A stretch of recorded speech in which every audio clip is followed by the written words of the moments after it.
ربانی دی scholar YouTube channel علمی، ادبی، دینی، ملی، سماجی، ثقافتی، تہذیبی، فلاحی، طبی، فنی، معاشی، تجارتی، معاشرتی، انتظامی، انقلابی، تحریکی، تحقیقی، تکنیکی، تفتیشی، تعمیری، تعلیمی و معلوماتی یوٹیوب چینل ضرور سبسکرائب کریں، لائک کریں، شیئر کریں اور بیل آئیکن پریس کریں۔ ربانی دی اسکالر یوٹیوب چینل۔ بہت شکریہ افضال انصاری صاحب، آپ نے بیک وقت دو تبصرے اور دو مشاہدات کو پیش کیا کہ ڈاکٹر اقبال برقی صاحب نے کس طریقے سے آتجوئی سے اپنی تحریروں کو سجایا اور سنوارا ہے۔ آئیے اسی حوالے سے میں شہر عزیز کے ایک ماہر اور مشہور نفسیات میں اپنا جوہر بکھیر رہے ہیں اور آئی جے اکیڈمی کے روئے روا محترم عمران جمیل صاحب سے ملتمس ہوں کہ آپ ڈاکٹر اقبال برقی صاحب کی خواہشات پر، آپ ان کی تحریروں پر اپنے تاثرات پیش کریں۔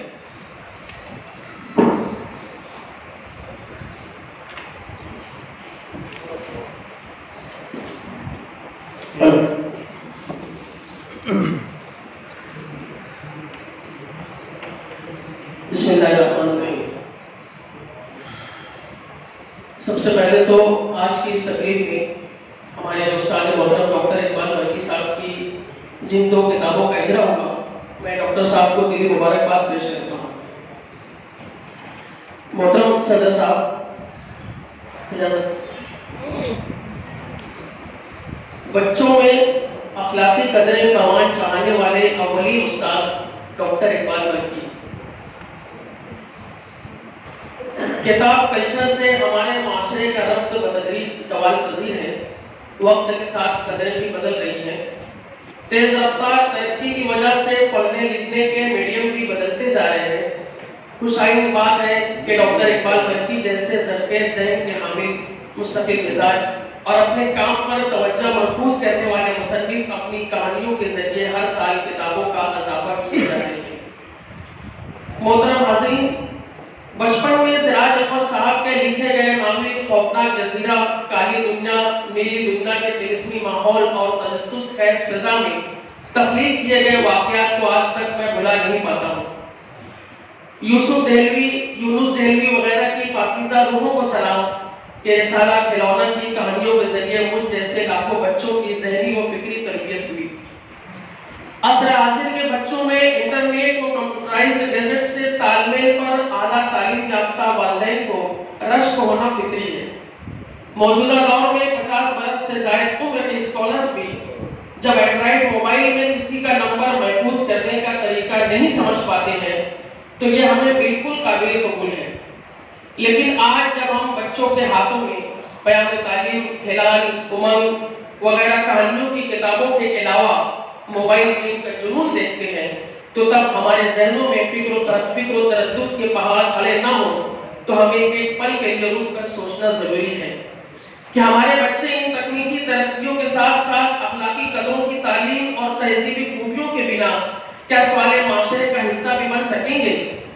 یقین جانیے جب ایسے سوالات کی الغار ذہن میں ہونے لگتی ہے تو دل یہ گواہی دینے لگتا ہے کہ کتابوں سے پچھڑتے جا رہے ہمارے معاشرے میں ڈاکٹر اقبال برقی صاحب کا وجود غنیمت ہے۔ لیکن کس طرح، یہ میں آج کی اس تقریب میں اختصار سے بتانے کی کوشش کرتا ہوں۔ محترم حاضرین، کسی بھی بچے کو کہانیاں سننے اور پڑھنے کا موقع 3 ذرائع سے حاصل ہوتا ہے۔ اول، گھر میں ماں باپ سے یا دادا دادی سے کہانیاں سننا، جس میں روایتی زبان کو ممکن حد تک علاقے کی مناسبت سے بچوں کو سمجھانے کے لیے مثالیں دی جاتی ہیں۔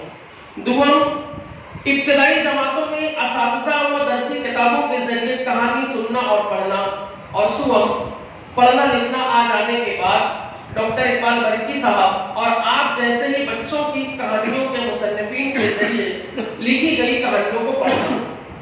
چونکہ گفتگو کا محور ڈاکٹر صاحب کی گناہ صفات کی حامل شخصیت ہے تو میرا اظہار خیال بھی آپ کے فن پر ہی مرتکز رہے گا۔ ڈاکٹر اقبال برقی صاحب کو کہانیاں لکھنے میں کئی طرح کا امتیازی وصف حاصل ہے۔ دھوئیں کا راز جیسی دلچسپ کہانی سے بچوں میں سائنسی طرز فکر کو پروان چڑھانا، تو سندباد جہازی، طلسمی جال وغیرہ طلسمی و دیومالائی کہانیوں کے ذریعے بچوں کو پرتجسس تفریح فراہم کرنا۔ استاد کی نصیحت ایک دکھ بھری کہانی وغیرہ کہانیوں کے ذریعے بچوں میں اخلاقی تربیت کو غیر محسوس طریقے سے پروان چڑھانا آپ کے قلم کا خاصہ رہا ہے۔ ناول شہزادہ پرویز عالم میں ان اوصاف کی ذکر کیے گئے کرداروں کے ذریعے تدریس کی عمدہ مثال ہے۔ ڈاکٹر اقبال برقی کے پاس کہانیوں کے ضمن میں روز اول سے ایک ویژن ہے۔ وہ دو مذہبی تہذیبوں کے بیچ پروان چڑھے اعلیٰ تعلیم یافتہ انسان دوست شخصیت کا نام ہے اقبال برقی۔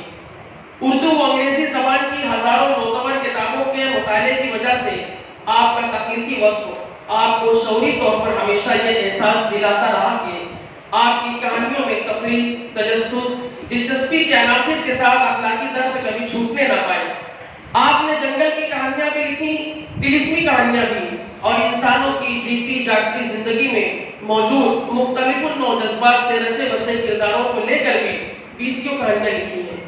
برقی صاحب کی کہانیوں سے بچوں کو زبان کی سمجھ، محاوروں و ضرب الامثال کو جملے میں برتنے کا سلیقہ، معلومات عامہ سے واقفیت اور تاریخ و جغرافیہ کی حد تک مقدور معلومات ملتی ہیں۔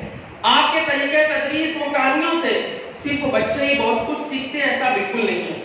یہ آپ کی کہانیوں کی موضوعاتی کشش تھی، تبھی تو عقلمند کچھوا کا ہندی، پنجابی اور اڑیا زبانوں میں بھی ترجمہ ہوا۔ آپ ایک بہت اچھے اوریٹر ہیں۔ کہانیوں کی بلند خوانی کی بات ہو یا تعلیم یافتہ حلقے میں دوران گفتگو حوالہ جات کے ساتھ بات چیت کا تذکرہ ہو، موضوع کو پوری شدت کے ساتھ نہ صرف برتتے ہیں بلکہ اپنی سہل البیانی سے علمی فضا کی کشش و دلچسپی کو بنائے رکھتے ہیں۔ اپنے گہرے مشاہدے کو کہانیوں کی صورت بروئے کار لا کر اپنے علم کو بچوں و بڑوں کے لیے نفع بخش بنا جانا کوئی آپ سے سیکھے۔ آپ اپنے حساس و ذمہ دار مزاج کی وجہ سے اپنی کہانیوں کے ذریعے بچوں کے ذہنی تحفظ اور ان بچوں میں بتدریج پروان چڑھتے شعور و آگہی کے لیے بہترین سبب بنتے گئے۔ میرا دعویٰ ہے کہ سابقہ کی طرح یہ ناول بھی بچوں کے ذہنی و نفسیاتی ارتقاء میں مددگار ثابت ہوگا انشاءاللہ۔ اللہ حافظ۔